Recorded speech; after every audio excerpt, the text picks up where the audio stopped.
happen and what's not happening. Right, or what's not. Yeah. Because what I was going to do was, if it would have been working right, I was going to pass around the iPad. Oh, nice. So that you could actually see what I was doing on the screen up close, but it stopped working 5 minutes before you all got it. Of course. So I failed you. Sorry. Next time. Yeah. But yeah, I mean, I guess I realized that all these things I'm doing are pretty complicated sounding. But the great thing about this amp head is the fact that it's not. So because it's so simple, I don't have to worry about this thing not sounding right, not working right. If something I want to change, I can do it really fast so that I can then move on from there and then make sure all these other, bells and whistles are going on. It's kind of like, if your foundation's not very solid, it's kind of hard to make a really cool house. Well, since my foundation's pretty solid, I can move on from there and do all these other way cooler things too. So I like this. It's awesome. and literally for me, every song is a different distortion tone. Like I sat there and thought about the song that I was playing, played through the chords, made a different distortion tone. So it's not like I have one distortion and it goes to clean distortion.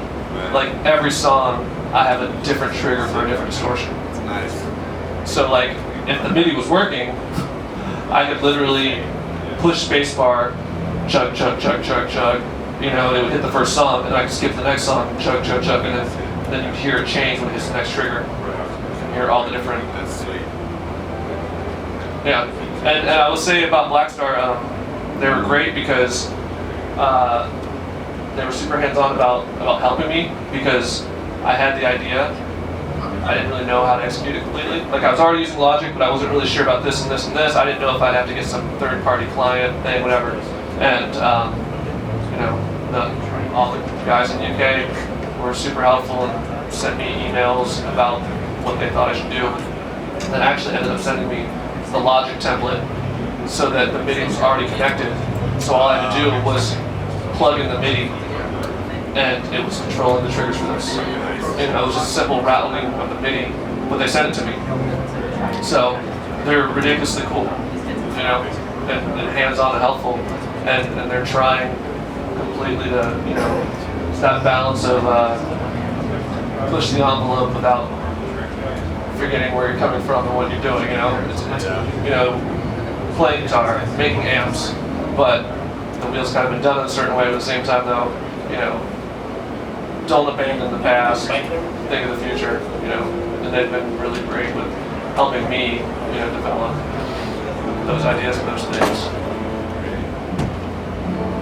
And it's just cool. It's Blackstar.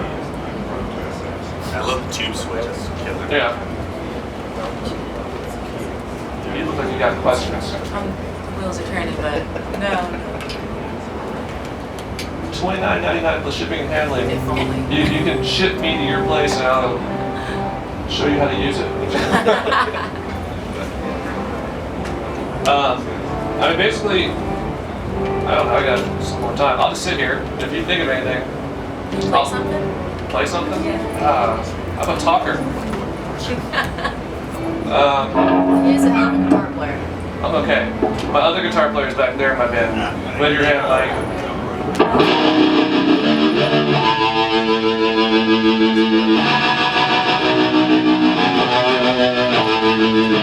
Actually, I have the sustainer pickup on this guitar. I'll play around with that.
what a tap button is? Okay, basically it's tap tempo. So on the fly, obviously if you set up a pedal for delay or whatever, you know, this song's going this fast, but you have your knob that's sort of changing how fast the delay happens and how long it happens. Well, unless you have it set perfect, it's kind of hard, and you know, especially if you're not playing for a click or whatever, to like make your delay actually not screw you up on how it's decaying what it's doing. So the tap tempo is, especially for this way, because you are programming stuff, is to be able to set the delay to the actual tempo of what you're playing. So let's play an example. And then I want to, you know, so since I'm going at that beat, then I tap that button at that beat, and then it makes the delay and decay in time with that. Okay. Yeah. So it's time based. You know, so for the reverb or the delay, to make it actually make sense, to not trip you up sonically. Right. Because I've had that before when I didn't have a tap, where I thought I had the delay set right, something got moved. I went into the delay, and it was way too fast. You know. So that's what the tap's for. And then when you program it, it saves all that. It does it automatically. Yeah. Yeah. We gotta. Yeah, I'm done.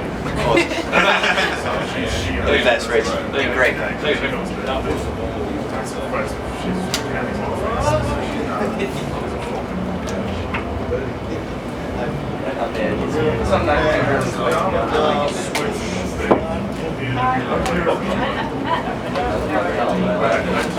It'd be helpful if I had a light on, actually. So make sure we get all the B-roll today. For today, transfer onto the hard drives.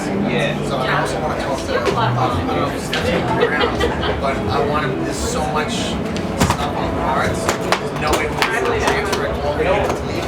I'm probably going to have this area to drive. Yeah. That's all I'm saying. So, no, not yet. But at least your stuff, with your stuff, I don't know how much stuff is your stuff. Yeah, you have to be your hitman stuff, right? So we should just transfer it to your bureau. So she was talking about that. You guys should be busy now. It might be like, yeah.